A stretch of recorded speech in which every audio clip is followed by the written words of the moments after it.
Anda pernah ngalamin ngobrol bareng kerabat atau bahkan keluarga yang dimana saat ngobrol itu bisa bikin suasana jadi panas. Nah, teman-teman pasti gimana sih caranya agar kita tuh ketika ngobrol bisa setenang atau damai ketika beda pendapat. Ini sama seperti kasus penembakan Charlie Kirk. Halo Coach. Hai. Ini Coach, saya masih bahas kasus yang Charlie Kirk ya Coach. Nah, kalau misalnya tadi kan kita udah ngebahas yang kenapa sih kebencian itu muncul gitu ya Coach. Nah, sekarang kalau misalkan kayak ibaratnya kita lagi di dalam ruang debat gitu Coach. Atau bahkan kita lagi diskusi gitu. Nah, itu gimana sih cara kita biar suasana debatnya itu nggak yang memanas gitu Coach? Yang nggak memanas ya. Sebenarnya gini lah sih. Ini ada dua sudut pandang ya. Oke. Sudut pandang yang pertama adalah debat itu bahkan ada lombanya. Oh, ada lombanya. Debat itu ada lomba. Oke. Bahkan dianggap perdebatan itu dianggap sebuah hal yang lumrah. Bahkan, ini saya cerita sedikit ya. Jadi orang-orang Yahudi itu malah dari kecil mereka semua diajari bagaimana berdebat.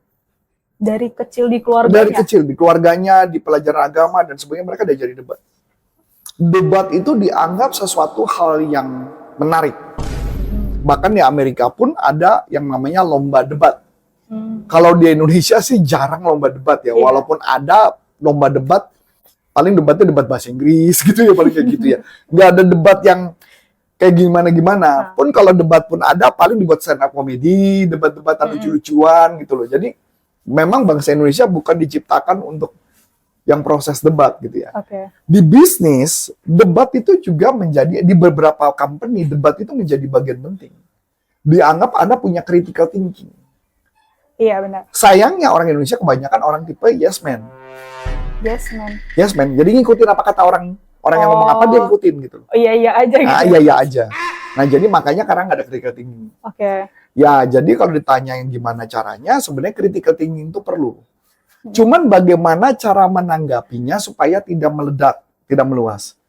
Sayangnya kalau saya bilang NLP itu ya kalau mau dipakai buat debat bisa. Tapi NLP juga bukanlah sebuah ilmu yang bagaimana membuat orang makin kebakar dan makin meledak. Ya walaupun nanti saya bisa cerita ada konteks saya, Mas Adi juga saksinya gitu loh. Jadi saya ceritakan dulu sedikit gitu loh. Jadi beberapa kejadian berkaitan dengan Charlie Kirk. Jadi Charlie Kirk itu kan pertanyaan yang pertama kan adalah mereka berkaitan dengan imigran, berkaitan dengan orang yang dikirimkan ke luar negeri, yang dideportasi dan sebagainya. Nah pertanyaannya adalah Charlie Kirk langsung jawab, tidak, mereka nggak dideportasi. Mereka tidak dikirimkan langsung gitu aja. Mereka bukan warga negara Amerika. Mereka ngotot, enggak, itu warga negara Amerika. Si orang itu. Charlie Kirk mengatakan, no, bukan warga negara Amerika. Ya kan? Terus si orang ini ngomong, liar, tukang bohong. Jadi dia ngomong, dasar kamu tukang bohong. Dia mengatakan, langsung dia menjatuhkan. Dengan mengatakan, jadi menjatuhkannya dengan cara dia mendegrade orangnya.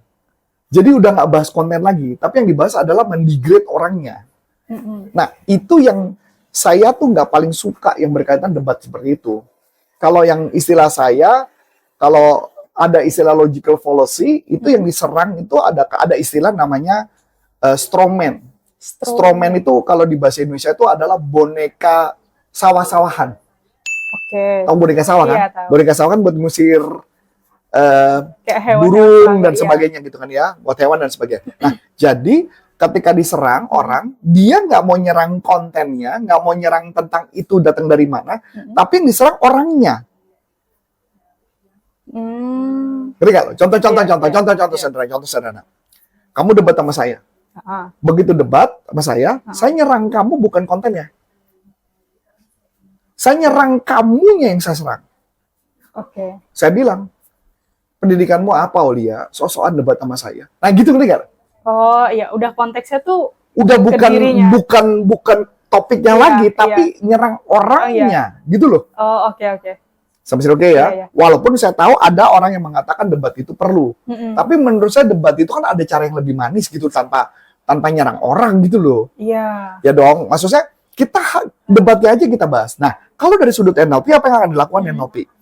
NLP yang akan dilakukan pertama kali ketika ada orang ngajakin debat dia nggak setuju, maka yang akan dilakukan dia akan melakukan passing dulu di awal, diterima dulu, atau istilahnya kalau dalam NLP disebut namanya agreement frame.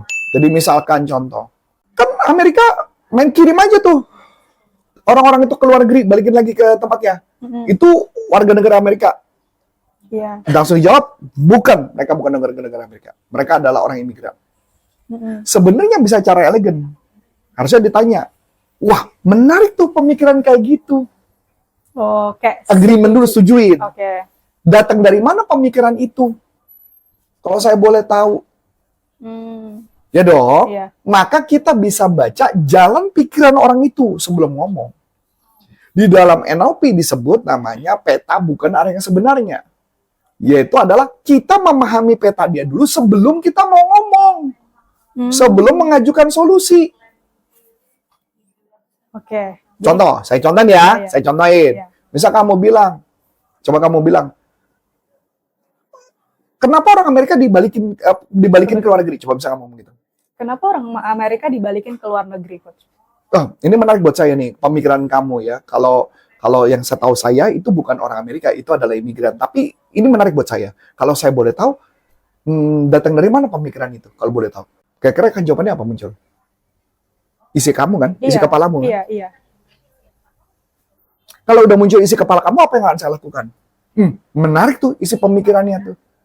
Saya bisa ngerti sih jalan pikiranmu. Hanya saya mau nunjukin bahwa mereka itu bukan warga negara Amerika. Maka mereka dipindahkan, dibalikan ke negaranya masing-masing. Ya, beda nggak? Beda. Makanya, jadi kalimatnya adalah kita agreement. Nah, satu. Yang kedua, hindari kata tetapi. Gunakan kata dan. Jadi perdebatan apapun, kita apapun, ya tapi kan itu warga negara Amerika. Wah, ini menarik nih. Dan sebagai informasi, itu bukan negara Amerika. Bukan warga negara Amerika. Kalau sebedang, wah itu menarik nih. Tapi itu kan bukan warga negara Amerika. Saya ngajak ribut lagi loh.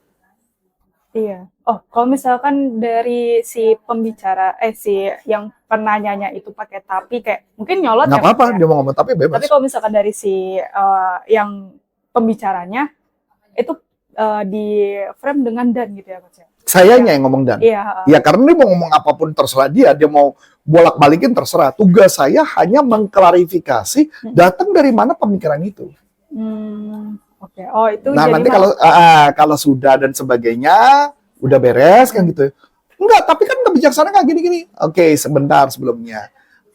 Tujuan kamu untuk berbicara ini untuk saya mau membela dong kalau Amerika melakukan kesalahan, presiden kita melakukan kesalahan, saya mau bela. Saya setuju 1000%. Saya juga akan support kamu kalau Pak Presiden kita salah. Dan tugas saya nanti yang akan saya sampaikan pada Anda, mungkin nanti saya akan kirim email. Kalau boleh saya minta alamat emailnya, saya akan tunjukkan bahwa itu adalah data-datanya. Mereka bukan warga negara Amerika. Bisa nggak? Bisa. Berantem nggak? Enggak. Ribut nggak? Enggak. Mati nggak? Enggak. Nah, maksudnya ya? Iya. Nah, ini juga terjadi waktu itu saya dengan Mas Adi lagi pergi ke salah satu perusahaan pertambangan. Ada satu orang yang suka debat sama saya. Debat tuh, didebatin gitu. Mas saya setujuin agreement setuju. Boleh saya tahu lebih lanjut? Cerita. Gua setujuin lagi. Tahu lebih lanjut? Saya setujuin lagi. Lebih lanjut? Abis itu salaman dia. Mau Mas Adi. Kenapa ya? Kok NLP kok nggak mau debat ya? Ya memang kita nggak mau berdebat. Buat apa berdebat? Nambahin musuh aja ya nggak lah. Masuk akal? Oke, masuk akal. Nah, itulah cara NLP yang lebih elegan supaya kita bukan tambah musuh gitu loh. Sebenarnya debat tapi nggak yang debat yang bisa memanas, tapi debatnya tuh mungkin bukan debat lah. Lebih tepatnya adalah dia bertanya, tugasnya menjawab kan. Oh iya benar, tanya jawab. Tanya jawab, dan saya tujuannya adalah membuktikan omongan saya benar apa enggak. Saya tunjukkan datanya. Kalau debat gak ada buktinya kan berarti sama-sama dua-duanya ngomong tong kosong nyaring bunyi gitu loh. Gak ada data, asal ngomong aja, asal jeplak ya kan. Iya benar. Nah makanya. Kalaupun saya nggak tahu, saya akan ngomong. Mohon maaf sebelumnya, mungkin saya salah. Kan namanya inokulasi, ada teknik yang namanya inokulasi. Jadi Sebelumnya sorry dulu, mungkin saya salah kasih pendapat. Bukan ada teknik managing NLP namanya kontras. Bukan maksud saya itu menghina Anda atau meragukan pemikiran Anda. Tapi maksud saya yang saya tahu adalah kan nggak jadi berantem. Iya. Jadi ngejelasin dulu di awal maksudnya ya Coach ya. Jadi makanya mulutmu harimau ya. Betul nggak? Iya benar. Iya benar lah. Harus dijaga benar-benar di mulutnya. Iya, dan bagaimana dengan teknik NLP supaya ketika kita menyampaikan sesuatu ya benar-benar dengan hati-hati. Iya benar. Itu aja sih. Wah menarik banget nih teman-teman. Pasti teman-teman pernah kan kebingungan ketika berada di depan umum, tanya jawab. Teman-teman pasti di sini ada yang pernah jadi speaker dan sebagainya. Teman-teman bisa pelajari yang udah Coach Arif jelaskan hari ini. Teman-teman bisa terapkan langsung agar teman-teman tidak terjadi perdebatan yang bisa memanas di acara umum tersebut. Kalau teman-teman ada pertanyaan, langsung aja tulis di kolom komentar ya. Cukup sekian dari aku, Aulia. Dan saya Coach Antoni Sarif, mengucapkan terima kasih. Sukses buat Anda. Sampai jumpa. NLP for Business untuk Indonesia. Bye-bye.